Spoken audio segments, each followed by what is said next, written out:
Olá, boa noite. Que a paz do nosso Mestre Jesus nos envolva hoje e sempre. O capítulo que nós vamos hoje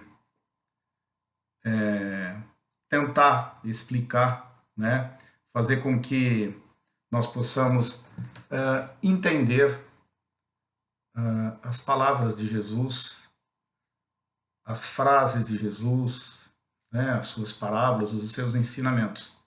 E o capítulo que a gente vai hoje comentar é o capítulo 15 do Evangelho segundo o Espiritismo, que tem como título Fora da caridade não há salvação. Muito bem. Jesus, quando se reunia para falar para muita gente, falar para os seus discípulos e para aqueles que o seguiam, ele começou um dia a contar uma história que era a seguinte: que um dia ele voltaria, né, o Filho do Homem voltaria, depois de sua partida. Ele já havia, inclusive, alertado os seus seguidores, os seus discípulos, de que ele partiria. E que ele ia preparar um lugar para todos nós, aonde ele fosse. Mas um lugar para aqueles que fossem justos. O que acontece? Ele começa, então, a discorrer a respeito desse acontecimento que, porventura, viria a acontecer lá no futuro. Então ele começa a dizer o seguinte, que quando ele voltaria, o Filho do Homem, ele faz uma exemplificação de que separaria os bons e os maus. Como se fosse um dono de vários animais que separaria as cabras, as ovelhas dos bodes, né? Aí falaram assim, aí perguntavam para ele como é que identificaria as pessoas que fossem boas e as que fossem más. E Jesus disse o seguinte: aqueles que ficarão à minha direita, que serão reconhecidos e herdarão o céu, né, que ficarão do lado de Deus, lado direito, eles serão reconhecidos por aqueles que me acolheram.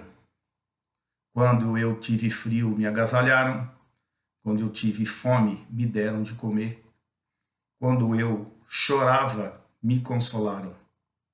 Então as pessoas perguntaram, mas como? Quando isso aconteceu que a gente nunca fez isso por você? Então Jesus disse, mas quando fizeres a alguns dos meus mais necessitados, os nossos irmãos, seus irmãos, menos cometido de venturas, né, de sofrimento, aquele que bater a sua porta e tiver fome e você der de comer, aquele que bater a sua porta com frio e você agasalhar, aquele que você encontrar na rua, estiver chorando e você consolar, dando um abraço, um sorriso, a mim vocês estarão fazendo. Aí outros, mas como eu reconheço o que eu vou fazer ou o que eu não vou fazer? Jesus disse, exatamente da mesma forma o contrário. Quando as pessoas, os necessitados, lhes procurarem e na oportunidade vocês não acolherem, não der de comer aqueles que têm fome, não der de beber aqueles que têm sede, não agasalhar aqueles que têm frio e não consolar aqueles que choram, esses ficarão à minha esquerda. Não serão consolados e sim sofrerão as consequências dos seus atos. Nesse momento, existia entre todas as pessoas sempre aqueles que buscavam com que Jesus caísse em contradição, porque o grande templo na época, as pessoas que eram os sacerdotes, as pessoas que tinham posição, e Jesus incomodava com esses tipos de ensinamento, fazendo com que todas as pessoas fossem iguais, tratadas da mesma forma, que tivessem as mesmas oportunidades. Eles tentavam fazer o quê?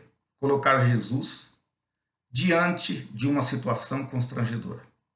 O que ele faz? Ele faz a pergunta para Jesus: o que eu preciso para herdar? Então Jesus disse: o que está escrito na lei? O que ela diz naquilo tudo que você aprendeu no seu sacerdócio? Então esse sacerdote disse a ele: amarás a Deus sobre todas as coisas, com todo o seu amor, com todo o seu coração e todo o seu espírito, e ao próximo com a si mesmo. Jesus disse: se fizeste isso, você herdará a vida eterna. Muito bem. Ele, não feliz, ele perguntou assim: mas Senhor, como é que eu vou herdar esse céu e essa vida eterna? Quem é o meu próximo? Rabi. E Jesus lhe disse: no caminho de Jerusalém para Jericó, um viajante, durante o caminho, foi acometido por um assalto. Os ladrões lhe tomaram todos os seus pertences, fizeram-se graves feridas e o deixaram abandonado à beira do caminho. Logo em seguida, passando um sacerdote, viu com que esse homem estava atirado ao solo na beira da estrada, todo ferido, e passou ao longe, não lhe dando a menor assistência. Em seguida passou um levita, e da mesma forma procedeu. Essas duas pessoas, tanto o sacerdote como o levita, que faziam parte dos judeus, do grande templo, dessa religião, né, eram tidos como homens de bem, homens de Deus, e não foram capazes de salvar ou tentar ajudar essa pessoa que estava abandonada à beira do caminho. Muito bem. Em seguida passa um samaritano. E ele passa e vê aquele homem atirado ao chão, todo ferido. Ele fica condoído, ele vai ao encontro dessa pessoa, passa-lhe alguns ungüentos, limpa suas feridas com óleo e vinho, enfaixa-o, coloca em seu cavalo e caminha até uma hospedaria e coloca ele hospedado juntamente com ele nessa hospedaria. No dia seguinte, ele, ao sair, dá 2 moedas de ouro para o dono da hospedaria, diz a ele: olha, você cuida dessa pessoa da melhor maneira possível. Está aqui o pagamento, e o que faltar na volta, se tiver que fazer alguma coisa no meu regresso, eu lhe restituo o que lhe deu. Aí Jesus pergunta a esse sacerdote: qual desses foi o mais próximo? Então esse sacerdote diz, logicamente, que foi o terceiro, o samaritano. Acontece que essa parábola que Jesus conta, colocando o samaritano como o salvador dessa pessoa, em detrimento dos outros judeus, né?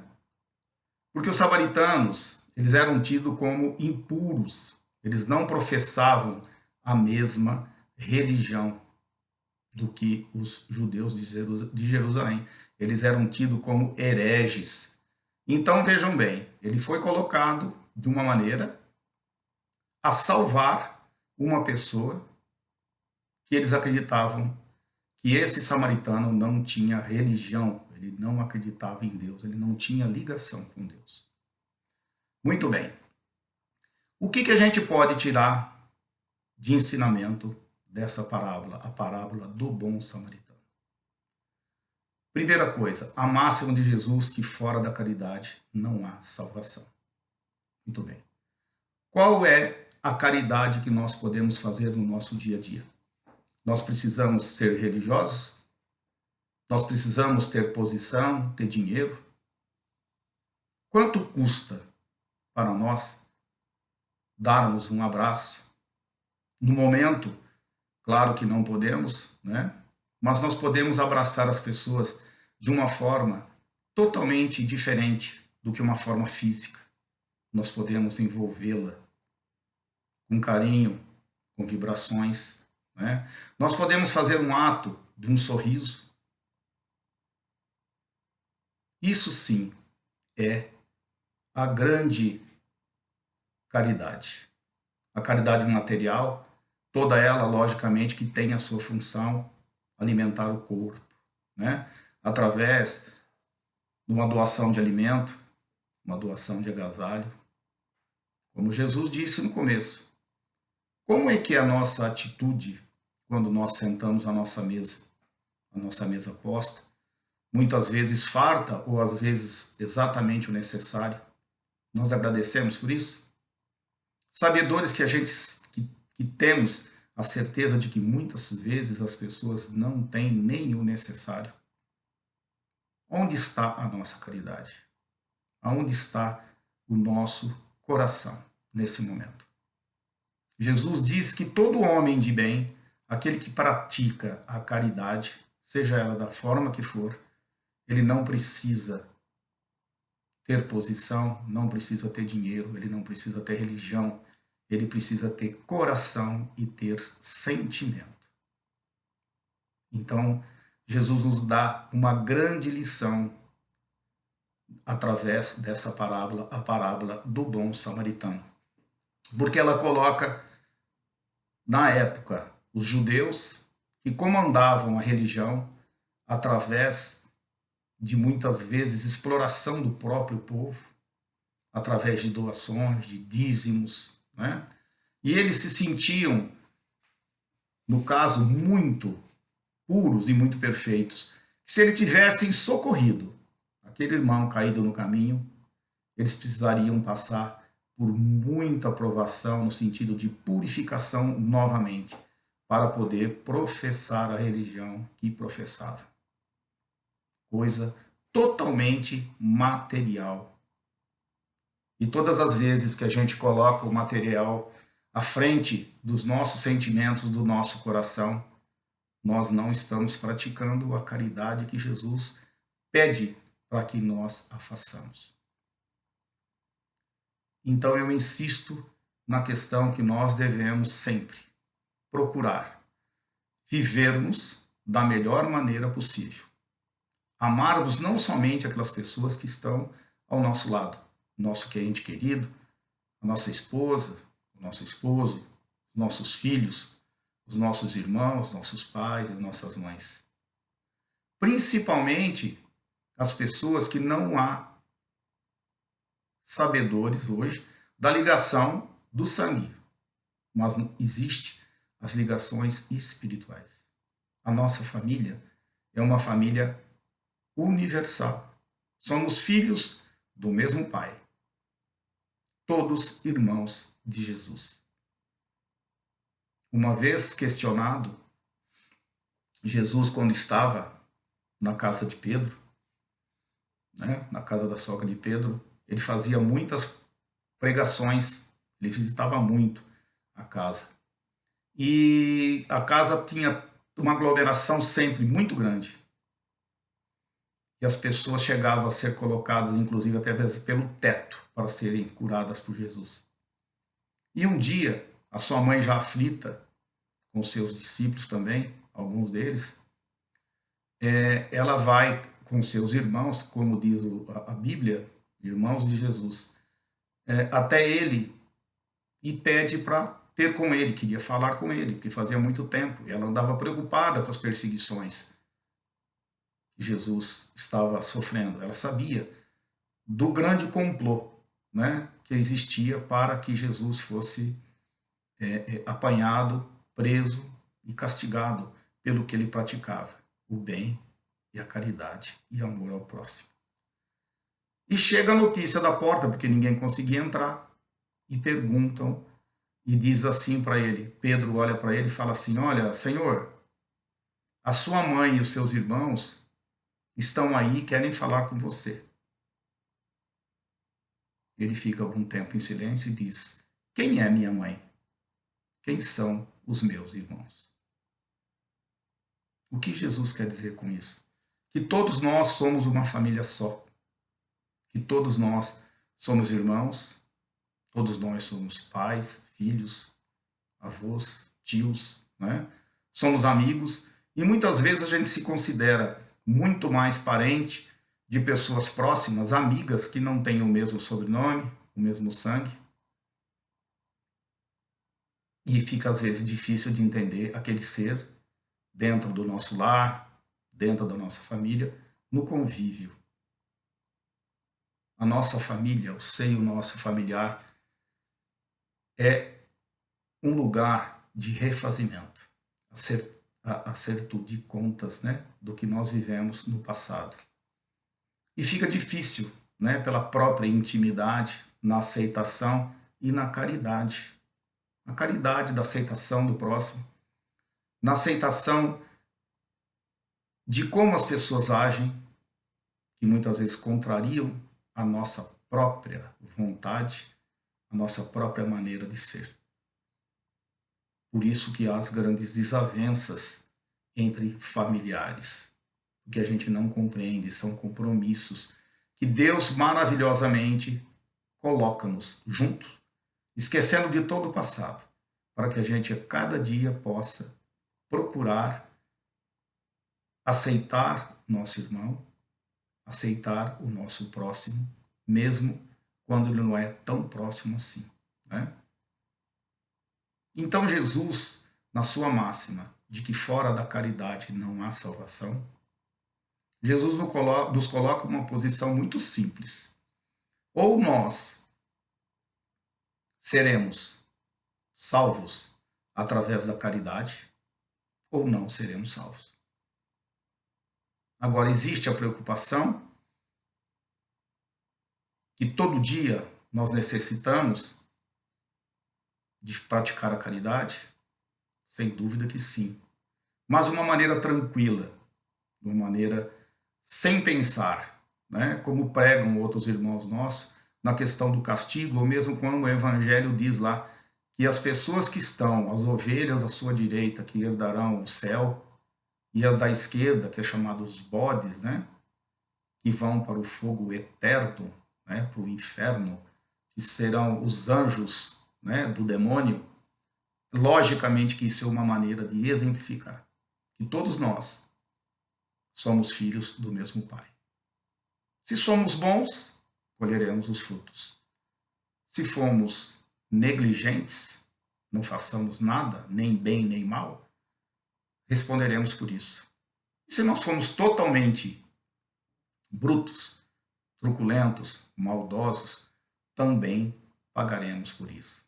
Nós vamos exatamente colher o que nós plantamos.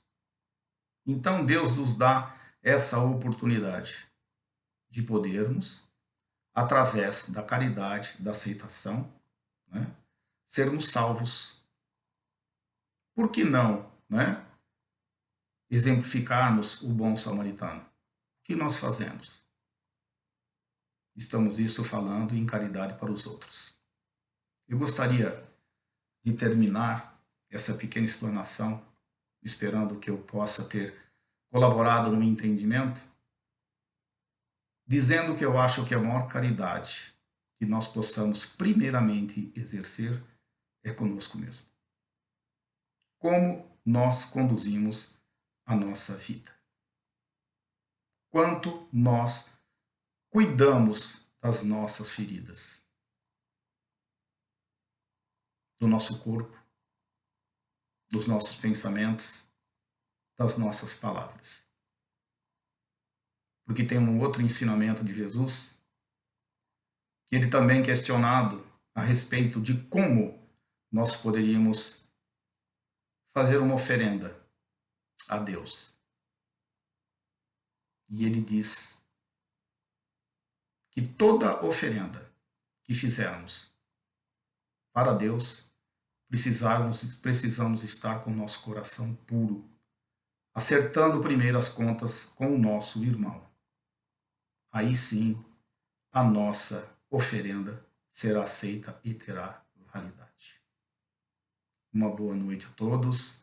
Que Jesus mais uma vez possa estar a nos envolver e que nós possamos, a cada dia, termos a consciência de que a única maneira de nos transformarmos e mudarmos no sentido de herdarmos um futuro melhor na nossa vida espiritual é angariar fundos no sentido de sermos caridosos. Que Deus nos abençoe a todos.